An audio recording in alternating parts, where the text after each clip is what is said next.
Late on a Saturday night, a video was shared by Jonathan and Susie Lamb, who had previously been heavily involved in the Daystar television ministry, and it shocked Christians worldwide. Their mysterious message was from. It described the story that would ruin the reputation of one of the most prominent Christian television networks in the world, and Jonathan started off by saying, "We've been keeping a secret there." The location was not revealed, but it was clear that the purpose was to evoke fear and a sense of urgency. There was a lot going on that we were unable to discuss for the previous 2 years, but now that we have presented all of our data to various media outlets, including the police agency, Sue's trembling and deeply emotional voice gave his remarks even more weight, even if they were already loaded with meaning, and after several terrifying incidents, threats, and attempts to scare us by private agents who were pursuing us with threats, we were unable to remain silent. In response, she said, we felt we had no choice but to speak with the media since we were aware that discussing issues would improve them, therefore we did just that. We just don't feel comfortable at home anymore, Jonathan said, which is why the two said they were firing from a concealed spot at the exact moment the device went off. It was quite a frightening reaction. What specifically was it about Jonathan and Susie that they felt that the only way to get help was to abandon the church where they had lived their whole lives? Daystar was a network that was quite proud of how vast its influence and how many people it might reach, but hiding its sleek appearance was a terrible reality abuse. The Lambs said that the ministry had been hiding a terrible secret about their daughter that, if it were made public, would have the. It was instantly clear that this person, whom the Lamb called merely Pete, had the capacity to bring the entire ministry to its knees. All of the Daystar authorities, including Jonathan's parents, did all in their ability to protect him. The people in charge were more concerned with upholding the ministry's good reputation than protecting the welfare of a child who was innocent. In 2020, our terrified daughter told us she had a voice crack in Jonathan's voice when he spoke on the tape. Been harmed and came to us, and as we looked into it further, we started to think that it might be a member of our own family. However, our first assumptions were wrong. The situation was far worse than we had expected, and this was not the. In 2021, Mike followed their daughter into her bedroom as she was getting ready to go swimming and remained there until she was ready. This event signaled the start of things not going as planned. The child who had previously been warm and welcoming started to distance herself from the man because she was scared of him. She had trusted him before, even after learning these upsetting facts. The Lambs were surprised to hear a negative reaction when they appealed to their family members, and the leaders of their church ignored their worries and even blamed their daughter for what was happening, even though she was their dear grandmother Joni Lamb, who was also Jonathan's mother. According to Joni, Pete was innocent, and she even went so far as to say that God instructed her that Susie had the guts to stand up and insist that someone be held responsible for both of them. Although Jonathan and Susie were deeply disturbed, they were only starting their fight for justice when threats were made against them to stop them from. Once the police learned the truth, they were told not to notify Daystar about what had happened, and they had to keep quiet to protect Daystar's reputation. The ties that held them to their family started to erode. Jonathan's unwillingness to sign a. He was fired immediately after losing some of his authority at the ministry due to a non-disclosure agreement, NDA, that said he would not discuss the controversy.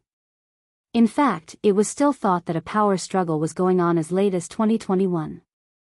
That Jonathan was the Daystar's clear heir apparent, but when the abuse claims surfaced, Jonathan's father Marcus Lamb said Joni would take over instead of ignoring Jonathan at all.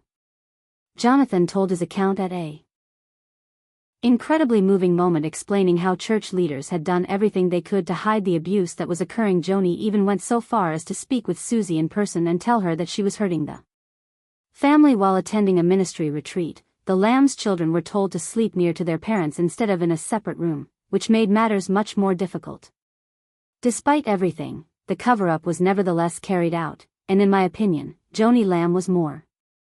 She was more focused on preserving the family ministry's name than on making sure her own granddaughter was safe. In reaction to the upsetting information that emerged from the Lambs' Daystar, she told the media that the accusations were false and would not accept it. In addition to claiming that Jonathan and Sue were in, the minister said that their story was a manifestation of rage because Jonathan was not chosen to succeed his father.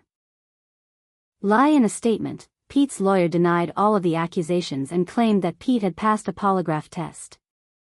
However, it is important to remember that Joni Lamb's new husband was in charge of the polygraph company in question.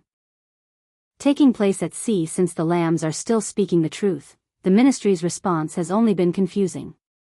Instead of responding to the accusations, Daystar has bolstered its public defense by claiming that Jonathan and Susie are seeking to discredit their family in order to further their own interests, although it is still unclear how much corruption there is. This is not the first time that Daystar has found himself in this situation because to the pervasive. Due to their spread of false information during the COVID-19 pandemic, Daystar is now regarded as one of the most serious offenders in the field of Christian media. Over 80 presentations were aired, containing false information on the virus and the.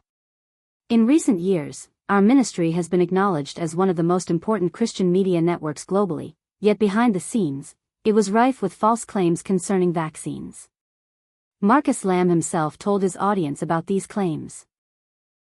The Lambs' decision to come out has already cost them their jobs, their safety, and their families in a number of ways. Their narrative serves as a sobering reminder of the dysfunction, lies, and corruption that followed a systematic pattern.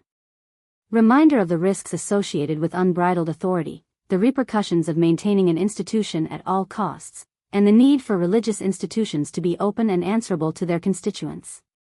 Because the Lambs were so. One of the story's most intriguing elements is undoubtedly their bravery in speaking up after being threatened, misled, and burdened by their family's history. They chose to stand up and reveal the truth that had been kept hidden for far too long. Even when more horrific revelations surface, one thing is certain: the tragedy of Jonathan and Susie Lamb will never be forgotten. What happens when faith is used to cover up wicked behavior? This is a topic that drives. What are some of the things that we as a society can do to stop the evil deeds that powerful people commit? How can a family overcome such a profound act of betrayal? These are some of the questions that we must ask ourselves in order to confront the unsettling realities that exist regarding the relationship between power, faith, and corruption. People commit especially when they pretend to be religious in their continuous fight for justice. The Lambs are not giving up, though, and their bravery in exposing this darkness has already started to shed light on a far bigger issue that exists inside Christian organizations. This issue has been let to thrive for an unreasonable amount of length of time.